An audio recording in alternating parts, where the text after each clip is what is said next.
할렐루야. 기독교가 우리 개신교가 이 시간을 이 성금요일을 주 예수 그리스도의 십자가의 죽음의 날로 우리가 받아들이고 있습니다. 오늘 이 금요일을 지나면서 예수님의 십자가의 은혜가 다시금 우리 가슴 속에 심겨짐을 통하여서 나는 죽고 내 안에 예수 그리스도로 다시 거듭나는 날마다 거듭나는 귀한 삶이 되시기를 바랍니다. 야곱의 인생입니다. 여러분, 야곱이 축복의 사람이 된 것은 무엇 때문에 생각하십니까? 야곱의 축복은 무엇이라고 생각합니까? 야곱의 축복, 이삭이 야곱을 축복해 줬기 때문에 그 귀한 축복을 얻었기에 그가 축복의 통로가 되었다. 여기서만 멈춘다면 성경은 우리들에게 이건 정해져 있는 건가 보다. 왜 그러냐면 25장에서 하나님은 리브가가 태중에서 아이들이 막 복중에서 막 싸우는 것 같은 그 안에서 쌍둥이가 있는 모습을 통해서 힘들어서 하나님께 물어봅니다. 하나님, 이게 무슨 일입니까? 내 뱃속의 아이들이 너무 힘듭니다 하면서 했을 때에 하나님께서 주신 응답이 뭐냐면 큰 자가 어린 자를 섬길 것이다. 그래서 이게 참 아이러니한 겁니다. 이게 어떻게 되어질까? 그러면서 이 자신이 두 아들을 양육하면서 그들의 기질과 성향을 열심히 보았겠죠. 그런 가운데서 아버지 이삭은 형 에서를 편애하였고 어머니 리브가는 둘째 야곱을 편애하였다. 성경이 그것을 우리에게 보여주고 있습니다. 그러면 자연스럽게 아버지가 큰아들을 축복할 겁니다. 그것이 27장의 모습이었죠. 그런데 하나님은 하나님의 역사를 이루십니다. 사람의 생각으로 보면 이거 하나님의 뜻과는 좀 다르게 가는 것 같은데 라고 생각할 수 있지만 하나님은 하나님의 뜻을 이루기 위해서 한 발짝 한 발짝 나아가고 있다는 겁니다. 놀랍게도 27장 1절이 이렇게 이야기합니다. 27장 1절 이삭이 나이가 많아 눈이 어두워 잘 보지 못하더니 맏아들 에서를 불러 이르되 내 아들아 하매 그가 이르되 내가 여기 있나이다 하니 아멘.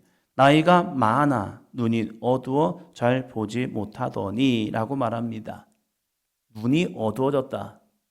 내가 원해서 어두워졌겠습니까? 조금씩 눈이 어두워지고 이제는 잘 앞이 분간이 안 되는 겁니다.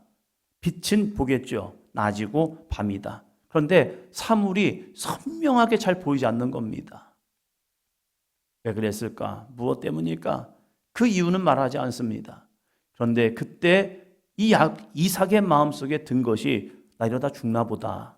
왜 그러냐면 갑자기 신체적 변화가 이루어지면 어르신들 하는 말이 있습니다. 내가 이제 죽으려나? 나이를 보니까 이삭이 한 100세가 되었습니다. 60에 자녀들을 낳았고 그리고 아이들이 이 야곱과 에서가 40살이 되어 넘어갔습니다. 그러니까 100살이 넘은 거죠. 아버지 아브라함은 100살에 아들 낳았습니다. 그러면 죽을 나이는 아닌 것 같아요, 아직은.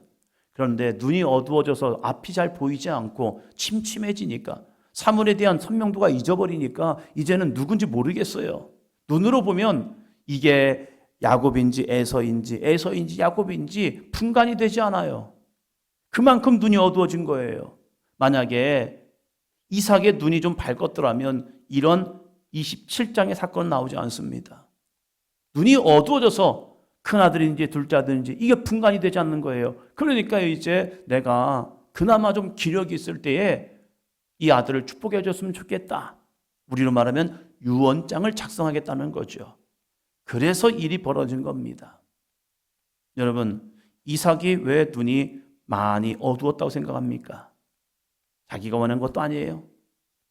하나님의 또 다른 섭리이기도 합니다. 이 어두워지니까 눈만 밝았더라면 에서와 야곱 분간합니다.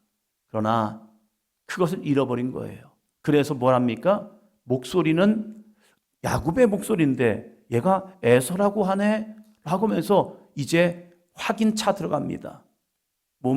팔을 만지고 그리고 가까이 오게 해서 옷의 냄새를 맡습니다. 이상하네. 야곱인 것 같은데 팔을 만져보니 털이 있네. 냄새를 맡아보니 이건 에서의 옷이네. 아, 그러니까 진짜 얘가 에서인가 보다 해서 축복해 줬습니다. 축복해 줬을 때 생각해 보세요. 에서의 이름으로 축복했겠습니까? 야곱의 이름으로 축복했겠습니까? 저는 생각하기를 에서의 이름으로 축복했을 거예요.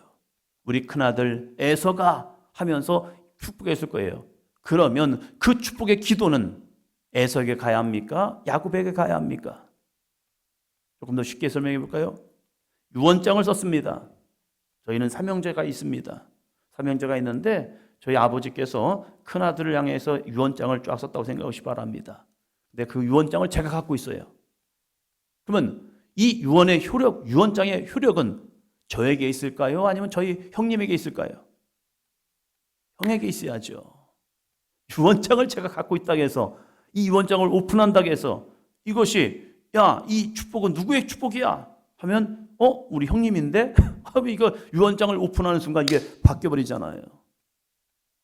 에서는 이삭은 야곱을 데려다가 야곱이 와서 축복을 받지만 그 축복은 에서를 향한 축복이었습니다. 그러면 이 효력이 누구에게 갈까? 그 기도 그대로는 야곱에게는 축복이 가지 않을 것 같습니다. 그런데 그 축복의 기도를 받은 거예요. 하나님의 역사는 야곱을 통해 이루어진 거예요. 그러면 다시 한번 질문을 합니다. 여러분은 야곱이 받은 참된 축복이 무엇이라고 생각합니까? 아버지가 그를 기도해 줬기 때문에 그 기도는 야곱을 향한 기도가 아니라 에서를 향한 기도란 거예요. 그런데 하나님은 야곱을 축복합니다. 왜? 무엇 때문에? 아버지의 간절한 축복의 기도도 중요하지만 더 중요한 것은 그가 어떠한 삶을 살아가느냐. 하나님의 거룩한 축복의 기도를 받았던 솔로몬, 그는요 그 축복을 받고 나서 내 생각으로 살아갑니다. 그래서 하나님 없이 자기의 인생을 살아갑니다. 자신에게 축복을 받지 못했던 에노스, 수요일도 말씀을 전했죠. 에노스라는 이 이름의 뜻은 약한 자, 부서질 것 같은 자, 죽을 것 같은 그런 아이를 바라보면서 얘는 참 연약해요. 죽을 것 같아요. 하나님, 이 아이를 좀 붙들어 주세요 하면서 그의 아버지 셋, 이 아버지가 그를 향해서 드디어 여호와의 이름을 부르기 시작하면서 에노스야, 너의 인생의 삶의 주관자는 하나님이셔. 네가 하나님을 붙들어야 너 살 수 있는 거야 하면서 에노스에게 하나님을 이름을 부르게 하는 자, 그래서 여호와를 예배하는 자로 만들어준 거예요. 그 이름 자체는 그렇게 복된 이름은 아니에요. 그러나 그가 하나님을 만납니다. 또 역대상을 보니까 또 누가 나옵니까? 야베스라는 인물도 나오죠. 야베스는 그의 어머니가 그 이름의 뜻을 보니까 너는 수고로이 낳았어. 내가 너를 힘들게 낳았어 라는 그런 이름의 뜻이라는 거예요. 그런데 이 야베스가 복의 통로가 된 것은 하나입니다. 하나님을 붙든 거예요. 부모의 축복의 기도는 그의 인생을 보면 없어요. 그러나 이 야베스가 하나님을 붙든 거예요. 내 인생에 내가 하나님을 붙듭니다. 내가 하나님과 함께합니다. 이 모습이 되었기 때문에 야베스는 하나님이 그의 기도하신 것을 허락하셨더라라는 고백을 하고 있습니다. 여러분, 야곱의 참된 축복은요, 아버지의 신앙적 유산도 중요하죠. 그러나 더 중요한 것은 하나님과 동행하는 삶을 야곱이 살아간 겁니다. 그렇기에 그는 축복의 인생이 됩니다. 그러면 언제 그는 하나님과 동행하기 시작합니까? 28장입니다. 28장 12절입니다. 28장 12절. 꿈에 본즉 사닥다리가 땅 위에 서 있는데 그 꼭대기가 하늘에 닿았고 또 본즉 하나님의 사자들이 그 위에서 오르락 내리락 하고. 아멘. 형이 무서워서, 형이 두려워서, 형이 자기를 죽일 것 같아서 어머니가 그를 피신시켜 버렸습니다. 자기의 오빠 라반이 살고 있는 이 곳으로 그를 보냅니다. 밧단 아람으로 보내면서 아버지가 그를 축복합니다. 그리고 그는 나아갑니다. 축복을 받았지만, 축복의 기도를 받았지만 부모의 사랑을 받았지만 그의 인생은 광야로 내던져졌습니다. 여러분, 광야 아무것도 없습니다. 내가 살는지 죽을는지도 모르겠습니다. 혼자 떠나는 광야의 여정, 누군가 나를 해하면 죽는 겁니다. 악한 짐승이 와서 자기를 공격하면 자기는 죽는 겁니다. 그러한 광야에서 그가 찾을 수 있는 것은 무엇입니까? 하나님 일줄로 믿습니다. 우리의 인생의 광야를 만날 때가 있습니다. 그 인생의 광야 속에서 우리는 해야 할 것은 하나님을 찾는 겁니다. 하나님 도와주세요. 하나님 함께해 주세요. 내가 아버지의 축복을 받았고 할아버지의 하나님이, 아버지의 하나님이 나의 하나님이 되기를 원합니다. 간절히 기도하다가 잠이 들었겠지요. 야곱의 기질과 성향을 보면요, 그런 것 같아요. 이 잠에서 잠을 자는데 꿈을 꾼 거죠. 그 꿈이 무엇입니까? 하나님의 사자들이 하늘에 닿은 사닥다리를 향하여 오르락내리락 하는 것, 즉 하나님의 거룩한 임재와 영광을 본 겁니다. 그때에 하나님의 음성이 그에게 들려오기 시작하는 겁니다. 14절이요, 13절이요. 또 본즉 여호와께서 그 위에 서서 이르시되 나는 여호와니 너의 조부 아브라함의 하나님이요 이삭의 하나님이라. 내가 누워있는 땅을 내가 너와 너의 자손에게 주리니. 아멘. 여호와 하나님을 만났습니다. 이게 축복입니다. 아버지의 축복의 기도를 받은 것도 중요하지만 그들이 하나님을 만나는 사건이 중요합니다. 우리가 자녀를 축복해 주는 것도 너무 중요합니다. 그건 신앙의 거룩한 유산입니다. 그러나 거기서 마치면 안 됩니다. 하나님을 만나게 해야 합니다. 때로는 인생의 광야에다가 아이들을 던져 놓아야 합니다. 수련회 애들을 보내야 하고 그 은혜의 자리에, 집회의 자리에, 축복의 자리에 아이들을 내놓아야 합니다. 그래야 그 아이들이 하나님에 대한 갈망이 있는 겁니다. 왜 이 시대에 하나님을 찾는 것이 적어질까? 인생의 풍요로움이 많기 때문에 그렇죠. 우리나라가 70년대, 80년대 얼마나 열심히들 살았습니까? 그럼에도 불구하고 하나님을 찾는 자리를 놓치지 않았습니다. 새벽에도 기도하고 밤에도 기도하고. 시간이 없죠. 왜요? 그 당시에 아침 해 뜨기 전에 별 보고 출근했다가 저녁 별 보고 퇴근하는 것, 그것이 모든 사람들의 일상이 아니었습니까?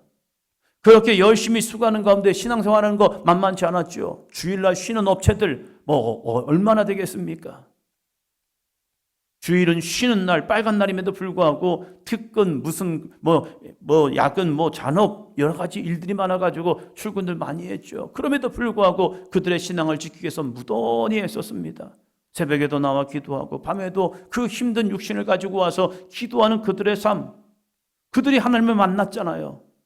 그런데 그 자녀 세대의 믿음의 전수가 쉽지 않았던 거예요. 부모들은 그렇게 신앙생활 열심히 했는데 자녀들에게는요, 공부 열심히 해라. 내가 인생을 살아보니까 공부밖에 없네. 자기들은 불철주야 일하면서 신앙생활 열심히 하셨는데 그 자녀 세대에게는요, 신앙이 아니라 주님을 붙드는 것이 아니라 세상의 공부를 붙들게 했던 거죠. 그러니까 세상으로 아이들이 넘어졌던 거죠. 우리는 다시금 이 하나님의 임재를 만나야 합니다. 야곱의 축복은 한 가지입니다. 그가 하나님을 만난 겁니다. 그리고 그는 하나님의 축복의 말씀을 듣습니다. 그리고 나서 그는 이렇게 고백을 합니다. 오늘의 말씀 16절입니다. 28장 16절. 야곱이 잠이 깨어 이르되 여호와께서 과연 여기 계시거늘 내가 알지 못하였도다. 아멘. 여기가 어딘데요? 광야라니까요. 거룩한 장소가 아니에요. 그냥 광야예요.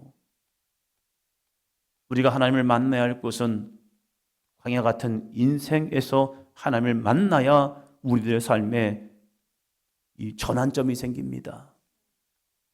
때로는 내 인생이 버려지는 것 같고 홀로 있는 것 같고 외로운 것 같고 고독한 것 같지만 그 속에서 하나님을 만나면 그곳은 베델, 하나님의 집이 됩니다.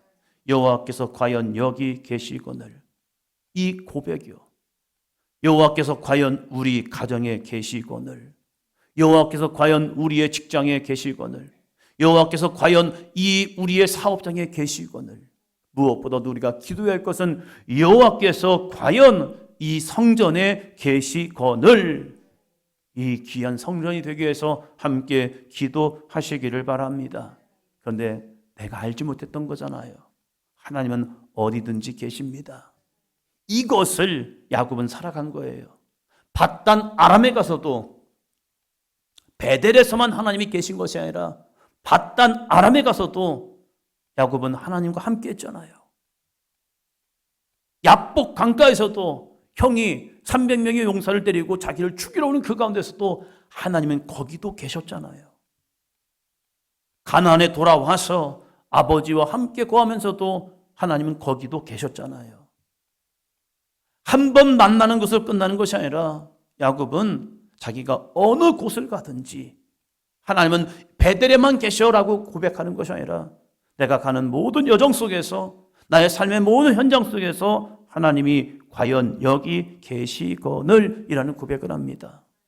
십자가 왜 중요합니까?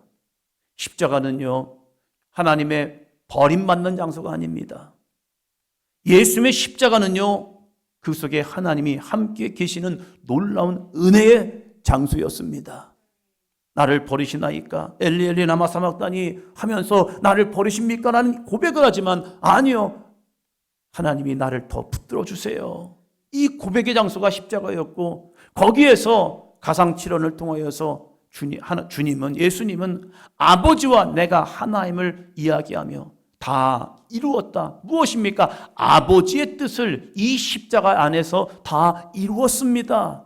그곳이 바로 하나님의 언약의 성취가 이루어지는 거룩한 곳이 된 것이 십자가가 되기 때문에 우리는 그 십자가를 볼 때마다 주님의 사랑과 아버지의 사랑과 주님의 희생을 통하여 우리는 그 십자가를 사랑하게 되었고 그 십자가를 의지하게 되었고 그 십자가의 주님 때문에 감사의 눈물을 흘리는 그 십자가 된 겁니다.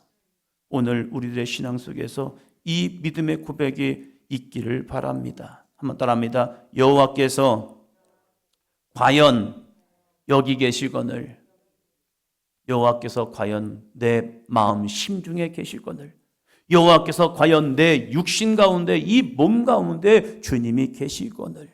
그래서 사도 바울도 너희 몸이 하나님이 거하시는 거룩한 성전이다 이야기하고 있는 거죠. 여호와께서 과연 우리의 가정에 계시거늘, 여호와께서 과연 우리의 자녀들 가운데 계시거늘, 여호와께서 과연 이 나라와 민족 가운데 계시거늘, 여호와께서 과연 이 사도행전 가운데 계시거늘. 이 귀한 믿음으로 오늘 거룩한 성금요일을 살아가는 저와 여러분이 되기를 축원합니다.